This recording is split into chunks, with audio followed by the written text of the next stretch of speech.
ഏതമ്മച്ചിയാണ് പഠിച്ചത്? ഞങ്ങളുടെ അടുത്തേ ഒരു കോളനിയുണ്ട്.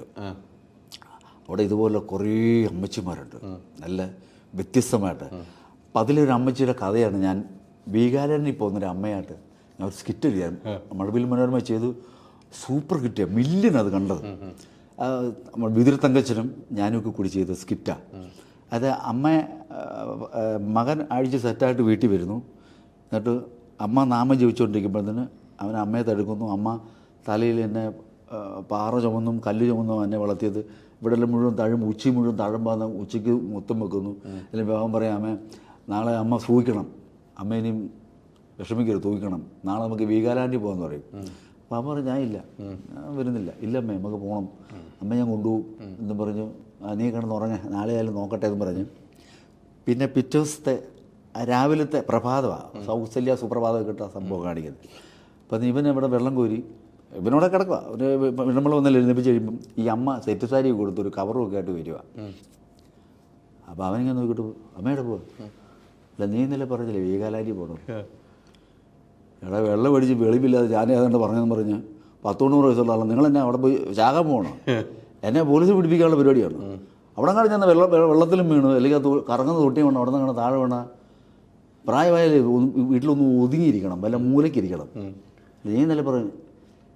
ഞാനെന്ത് പറഞ്ഞെന്ന് പറഞ്ഞു, എൻ്റെ തൊണ്ടാണ്, എൻ്റെ മക്കളാണ് സത്യം, ഞാനങ്ങനെ പറഞ്ഞിട്ടില്ല, സത്യം ചെയ്യുക.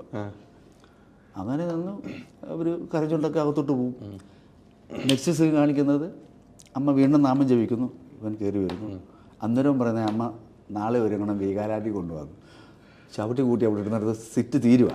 പക്ഷേ അത് സ്കിറ്റാണെങ്കിലും ഇത് നമ്മുടെ അവിടെ നടന്നൊരു സംഭവമാണ്. ഗോപി എന്ന് പറഞ്ഞ ചേട്ടനുണ്ടായിരുന്നു, പുള്ളി മരിച്ചു, വാഹനം പിടിച്ച് മരിച്ചു. പുള്ളിയുടെ അമ്മ വെള്ളം ഒടിച്ചിട്ട് വന്നാൽ ഈ അമ്മയെ എടുത്തുകൊണ്ട് പുള്ളി നടക്കും. അവരെപ്പോഴും പറയുന്നത്, ഞാൻ 10 മാസം ചുമന്നല്ലാണ്, നീ എന്നെ തെറി പറയും. തെറി പറയുന്നത് എന്തിനാ ചോദിക്കും. എന്നാൽ നിങ്ങളെ എടുക്കാന്ന് പറയും, എളി വെച്ചുകൊണ്ട് ആ കോളനി കൂടെ 3 പ്രാവശ്യം അങ്ങോട്ട് കൂടെ നടക്കും. അങ്ങനൊരു ക്യാരക്ടർ ഉണ്ടായിരുന്നു. അതിൽ നിന്നാണ് ഞാൻ സ്കിറ്റ് ചെയ്ത് പ്ലാൻ ചെയ്തുണ്ടാക്കുന്നത്. അതിൽ നിന്ന് ഇങ്ങനെ കുറേ സ്കിറ്റുകൾ ഞാനിപ്പം നിനക്ക് എന്നാടാ, നിനക്ക് എന്നാ താമരൽ സാറിനെ വിളിച്ചപ്പോൾ അല്ലെന്ന് എന്നൊക്കെ പറഞ്ഞൊരു സ്കിറ്റ് ചെയ്തിട്ടുണ്ട്. ഉല്ലാസം ഞാനുണ്ട്, അത് ഞാനൊരു സ്കിറ്റാ. നടന്നൊരു സംഭവത്തെ നമ്മൾ ഉൾട്ടയടിച്ചിട്ട് സ്കിറ്റൊക്കെ ആക്കി എടുക്കും. ഈ ഒരു എഴുത്ത് എത്ര സമയം കൊണ്ട് പെട്ടെന്ന് ഇപ്പോൾ നേരത്തെ പറഞ്ഞില്ല വീട്ടിലെ തൊട്ടടുത്ത്, ഇപ്പോൾ ഈ ഒരു സ്കിറ്റ് പെട്ടെന്ന് കണ്ട് മനസ്സിലാക്കുന്നത് ത്രോട്ട് കിട്ടിക്കുന്നത് എത്ര സമയം കൊണ്ട് എഴുതി തീർക്കും? എഴുതാൻ സമയം വേണം. സമയം എന്ന് പറഞ്ഞാൽ അങ്ങനെ നമുക്ക് എഴുതിയെടുക്കാൻ പറ്റില്ല. കാര്യം ഒരു സാധനം എടുക്കുമ്പോൾ അതിൻ്റെ സാഹചര്യവും മറ്റേ ക്യാരക്ടറുകൾ വരുന്നതും ജോയിൻ ചെയ്യുന്നതും അവരെന്ത് പറയണമെന്നുള്ളതൊക്കെ നമ്മൾ തന്നെ ഉണ്ടാക്കേണ്ടത്. അപ്പം അതിന് ടൈമിങ് എടുത്ത് ചില സമയം എടുത്ത് വേണം സ്കിറ്റുകൾ ഉണ്ടാക്കാൻ. പിന്നെ സഹപ്രവർത്തകരുണ്ടല്ലോ, അവരുടെ ഒപ്പീനിയനും അവരുടെ സംസാരം ഇതെല്ലാം വരുമ്പോഴത്തേന് എല്ലാം കൂടെ കൂടുമ്പം നല്ലൊരു അമൃതാകും. അങ്ങനെയാണ് റിഹേഴ്സൽ ചെയ്യുമ്പോഴത്തേന് അങ്ങനെ ഇതും കാണും. പക്ഷേ ഇപ്പോൾ ഉള്ള മിക്ക കലാകാരന്മാരുടെ അനുഗ്രഹം എന്ന് പറഞ്ഞാൽ വേദിയിൽ കയറിക്കഴിഞ്ഞാൽ ഇവർ വേറൊരു മൈൻഡ് പോയി. ഞാൻ പലരും അങ്ങനെ കണ്ടിട്ടുള്ളത്. ഇപ്പോൾ ഉല്ലാസ് മന്ത്രമായാലും ഈ ബിനോടി മാലി ഇവരൊക്കെ എന്ന് പറഞ്ഞാൽ അങ്ങനെ കുറേ ആർട്ടിസ്റ്റുകളുണ്ട്. റിഹേഴ്സൽ ചെയ്യുമ്പോഴൊക്കെ ഇങ്ങനെ നിൽക്കും. പക്ഷെ വേദി കയറി പെർഫോമൻസ് തുടങ്ങിക്കഴിഞ്ഞാൽ വേറൊരു ലെവലിലേക്ക് ഇവർ പോകും, പ്രതീക്ഷിക്കാത്ത ലെവലിലേക്ക് പോകും. അത് വലിയൊരു അനുഗ്രഹമാണ്. എല്ലാവർക്കും അങ്ങനെ കഴിയില്ല. എല്ലാവർക്കും ഇല്ല. എല്ലാവരും കുറേ ആൾക്കാർക്ക് തീർച്ചയായിട്ടും. കണ്ണൻ്റെയൊക്കെ ഒരു വരവിൻ്റെ സമയത്ത് കുറച്ച് കലാകാരന്മാരേ ഉള്ളൂ അല്ലേ? അതേ ഉള്ളൂ, വളരെ ചുരുക്കം. കോട്ടയം ജില്ലയിൽ നിന്ന് എനിക്ക് തോന്നുന്നത് പ്രൊഫഷണലായിട്ട് ആദ്യം എറണാകുളത്ത് വരുന്നത് ഞാനാന്ന് തോന്നുന്നു. ഞാൻ കഴിഞ്ഞിട്ടോ. ഏത് വർഷം വരുന്ന കണ്ണൻ? 91. 90 ജോക്സിൻ്റെ തുടങ്ങുന്നു, കലമാർ റഹ്മാനിക്ക. അന്ന് ഷിയാസിക്ക പിണങ്ങി അങ്ങോട്ട് പോയി, ബഷീർക്കും പിണങ്ങി അങ്ങോട്ട് വഴിയിലിറങ്ങി. അപ്പം അങ്ങനെ എന്നെ യാത്രയില്ല എന്താ വഴക്കുണ്ടാക്കി, വെള്ളം അടിച്ചിട്ടുണ്ടെന്ന് തോന്നുന്നു, എനിക്ക് കറക്റ്റ് അറിയില്ല. അപ്പോൾ എന്നെ ജാഫറിനെ ഇടുക്കി രാജൻ മാഷ് വന്ന് വിളിക്കുന്നു. അവിടേക്ക് നിങ്ങളെവിടെയുണ്ട്? ഞങ്ങളന്ന് ഈ വെള്ളൂർ ഞങ്ങൾ മാട്ട കളിച്ചു. അപ്പോൾ വെള്ളൂർ ഒരു സ്റ്റേജിൽ അവിടെയുള്ള കുറച്ച് പിള്ളേരുമായിട്ട് ഞാനും ജാഫറും ജോയിൻ ചെയ്ത് അന്നൊരു അമ്പലത്തിൽ പരിപാടിയുണ്ട്. അപ്പോൾ അത് ചെയ്യാൻ വേണ്ടി വന്ന് പിന്നെ പകൽ വന്ന് റിഹേഴ്സൽ ചെയ്തുകൊണ്ടിരിക്കുമ്പോഴാണ് രാത്രി രാജമാഷ് അവിടെ വരുന്നത്.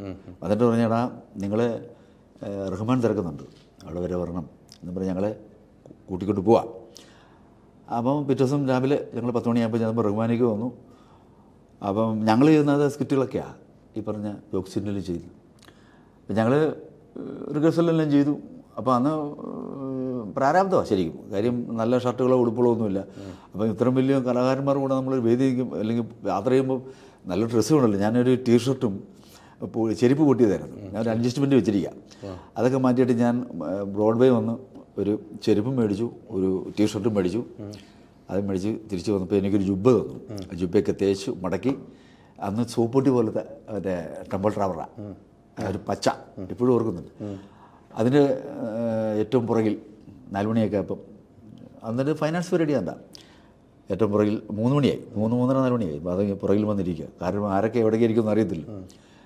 ഇരിക്കുമ്പോൾ തന്നെ രാമാഷ് വന്നു പറഞ്ഞു, കണ്ണങ്ങ വന്നടാ, ഇതിനെ റഹ്മാൻ വിളിക്കുന്നു പറയും. ഞാൻ കൊണ്ട് ചെന്നു, എന്താക്കാന്ന് ചോദിച്ചു. അത് നമ്മൾ 2 പേരാണ് പിണങ്ങിപ്പോയത്. ഒരാൾ തിരിച്ചു വന്നു, ബഷീർ തിരിച്ചു വന്നു. അദ്ദേഹം വഴിയിലുണ്ട്, പോകുന്ന വഴിക്ക് കയറും. അപ്പോൾ രാജൻ്റെ ശിഷ്യനാണ് ഈ പറഞ്ഞ ജാഫർ. ജാഫറിനെ മെമിക്രി പഠിപ്പിച്ചതിൻ്റെ ഇടുക്കി രാജൻ. അപ്പം ജാഫറിനെ ഇവിടെ നിർത്താനാണ് നമ്മളെല്ലാം കൂടെ തീരുമാനിച്ചിരിക്കുന്നത്. അപ്പോൾ അടുത്തൊരു വേദിയിൽ അല്ലെങ്കിൽ അടുത്തൊരു പ്രാവശ്യം അവസരം വന്നാൽ കണ്ണൻ അവസരം ഉണ്ടാകും. കുഴപ്പമുണ്ടോ? പറഞ്ഞു, ഇല്ല കുഴപ്പമില്ല. ഇക്കടെ കൂടെ ഇത്രയൊക്കെ നിന്ന് കുറച്ച് സ്പെൻഡ് ചെയ്തല്ലോ. അന്നൊക്കെ റഹ്മാനിക്കൊക്കെ ചെല്ലുമ്പം ആയിരങ്ങളാണ് വരുന്നത്. അതുപോലെ കാരണം ഇക്ക കുറേ പടമൊക്കെ ചെയ്തു, നല്ല ജാലകവും അങ്ങനെ അശോകനൊക്കെ നല്ല ഇതിൽ നിൽക്കാം. കലാഭവനമല്ലായിരുന്നു. അപ്പോൾ ഞാനൊക്കെ സന്തോഷം. ഞാൻ പറഞ്ഞു ശരിക്കാന്ന് പറഞ്ഞു. അങ്ങനെ വീണ്ടും വണ്ടി വന്ന കവർ എടുത്തിട്ട് കവറിൽ നിന്ന് ജുബ്ബ എടുത്ത് ഞാൻ മേശപ്പുറത്ത് വെച്ച് കൊടുക്കുന്നു. അവിടെ നിൽക്കുമ്പോഴത്തന്നെ ജാഫർ വന്നു. നീ വരുന്നില്ലേ?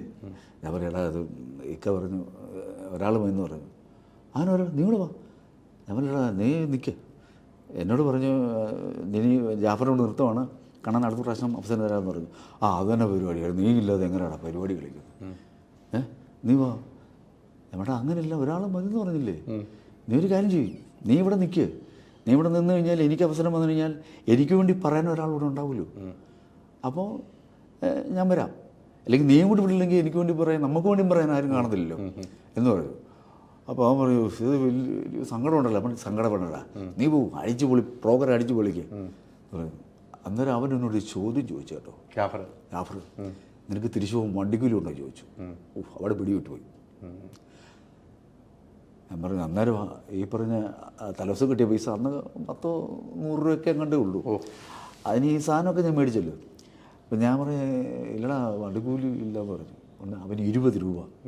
അന്ന് 11 രൂപ കണ്ടേ ഉള്ളൂ എറണാകുളത്തിന് പോകാൻ, 11 രൂപ. പിന്നെ ചങ്ങനാശ്ശേരിക്ക് 3 രൂപ. ആ 20 രൂപ മേടിച്ചു വെച്ചു.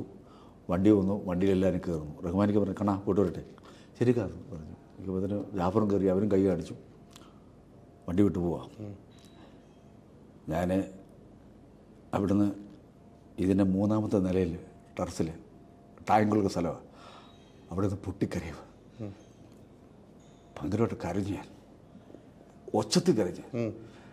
കാര്യം നമ്മുടെ സൗഭാഗ്യവും പ്രതീക്ഷയും നമ്മുടെ ആ ആഗ്രഹങ്ങളും അംബീഷനും എല്ലാം തകർന്നു പോകുന്ന ഒരവസ്ഥ. ഒരു പ്രൊഫഷണൽ ഗ്രൂപ്പിൽ വന്നിട്ട് റിഹേഴ്സൽ വരെ ചെയ്ത് നിന്നിട്ട് അവസാനം പറഞ്ഞു വിടുക. കരഞ്ഞു പറഞ്ഞാൽ ഞാൻ ഒരുപാട് കരച്ചു. അവസാനം ഞാൻ ആ ടാങ്കിൽ നിന്ന് വെള്ളമൊക്കെ ഒരു മുഖമൊക്കെ കഴുകിയിട്ട് തൊട്ടടുത്ത bus stand, Malaysia tourist bus സ്റ്റാൻഡിൽ വന്ന് ഞാൻ രാത്രിയോട് കൂടി വീട്ടിൽ പോയി. ഞാൻ ഒരു 2 ആഴ്ചത്തേക്ക് ഉറങ്ങില്ല, ഉറങ്ങാൻ പറ്റുന്നില്ല. കാര്യം നമ്മൾ വെറും വേസ്റ്റാണല്ലോ എന്നൊരു തോന്നലായിപ്പോയി.